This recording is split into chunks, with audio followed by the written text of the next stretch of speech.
Good day and welcome back to another Vampire Survivors video. In this video we're going to try to complete the inverse boss RASH stage with random events and random level ups. We're going to see which build and everything works. Just a disclaimer, please, if you want to make it easier, seal some of the abilities you don't want, right? If the character you're choosing scales up on a certain ability, certain item, etc., rather do that than go in blind like this. I'm going to go in blind like this because I want to see if the build can work. For this, we're going to be using Rose de Infernus.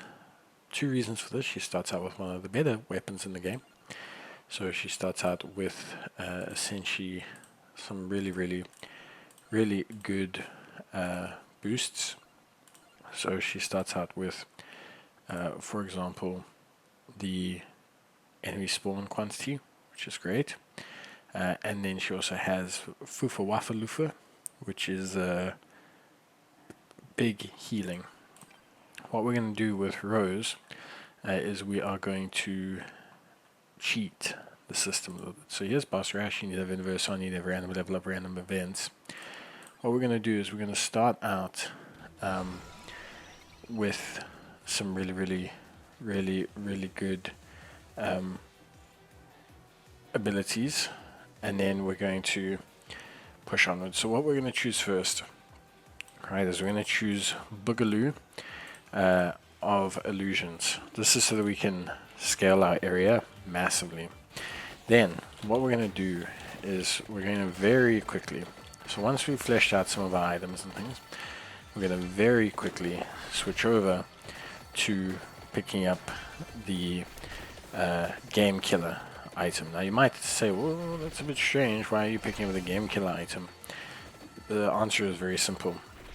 We're picking up the game killer item so that we can have complete control over essentially the massive experience drops that we get, and that's going to help us deal huge damage overall. So you can see now, just busy working on getting some levels, making sure that we're leveling up, getting all that level progress. So you can see we'll just speed it up a little bit. Trying to fill out the weapon bar. Not too worried about the bottom bar because we can resolve that later on should we need. Oh, and we get a Savarochi. Here, what we can do is perhaps area is good. We'll reroll, see if we get a hollow. Plus 40 might, gains okay. Excellent. So this is very important. The Savarachi, they give you a very nice power up, more so than the gold eggs would. And then, like I said, what we're going to do once we hopefully fill up that weapon bar is we're going to basically stop dropping experience gems, or we're going to stop earning experience. And instead, we're going to scale off at perfect. So we're going to come down here, we're going to pick up a card. With that, okay, now we're going to pick up Game Killer. So, we could pick up Stake Your Heart, but we want Game Killer, right? Game Killer does two things. One, crystal gems turn into damage. This is massive, right? Because if you time this really well with your area explosions, you just do huge damage across the board. Secondly, as well, with this, is that our chests are going to start scaling us up more. You fight a lot of bosses in boss RASH, and you get a lot of chests, and chests basically count as 3 levels, which is pretty big. So it's a bit of a gamble, but it can really work out, provided you get the right amount of necessary luck. But as you can see, with all of the orbs that we're picking up, the damage output is tremendously high. That's because with the extra 100 enemies that she spawns, you're getting essentially an extra 100 gems, which is always massive. So we go. So we have more level up. That's huge, as you can imagine. And the whole time we're healing, we can pick this up. So here in this situation, what we're looking for is awake. So we're looking for Awake, or we're looking for the Crystal Cries. So we get Crystal Cries. Very good. This will mean that when we freeze the opposition, we can get a very good power up. Nice. Very good. Lots of waters. Excellent. So you see there, we've frozen all of them. That's huge. Look at all the stats that we're picking up there from freezing them. And that boosts our health up, boosts all of our stats up, which is massive. So far, so good. If we could get an evolution for anything, that would obviously be fantastic. But if we can't, it's also okay. Not the end of the world. Another Savarachi. For the gains 1 might per level, we won't be getting any more levels. So we will probably take, this looks pretty good, because we won't get any more levels. So, pretty good stuff.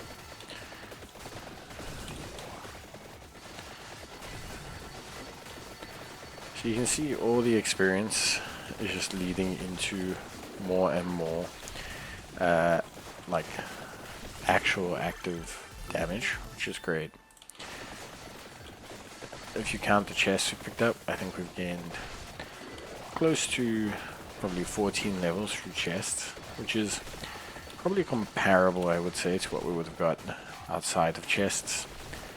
All in all, like when you think about it, there's another Savarachi. Banish, reroll, skip, that doesn't really help. 60 movement speed. Minus 50 fever. Is currently damaged. Cooldown. Greed. Nice. 100 curse plus 200 magnet. Nice. Not that it matters much.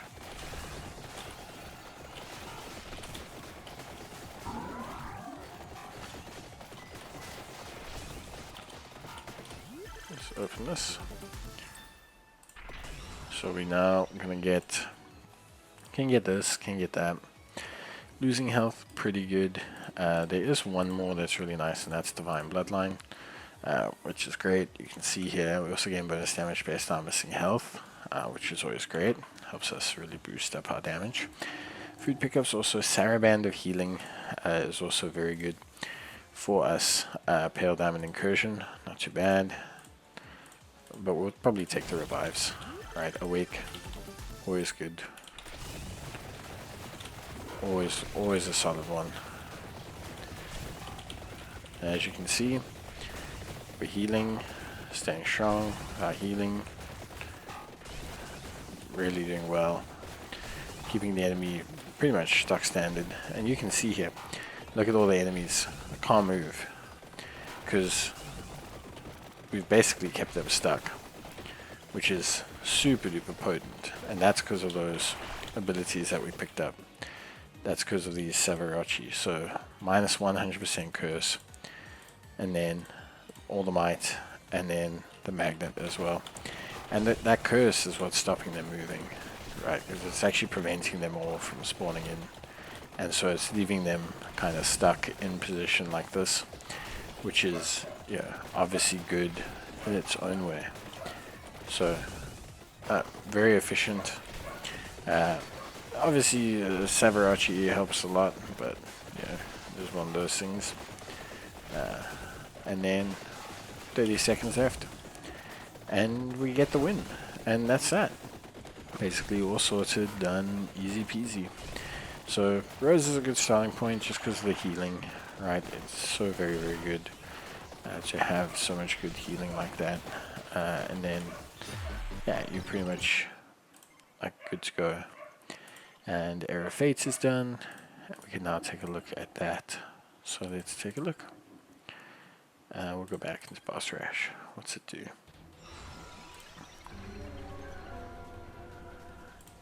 Heir of Fate. Defeating enemies with fire gives bonus max health and might. Triggers an Induja Frita when health reaches critically low level. So that's going to be great for anyone that's fire orientated. Looking at probably the main ones being our good friend Arca, and probably Avatar, really, really good. Even Jimbo, really nice stuff. So yeah, that's all good for me. See you next time. Bye.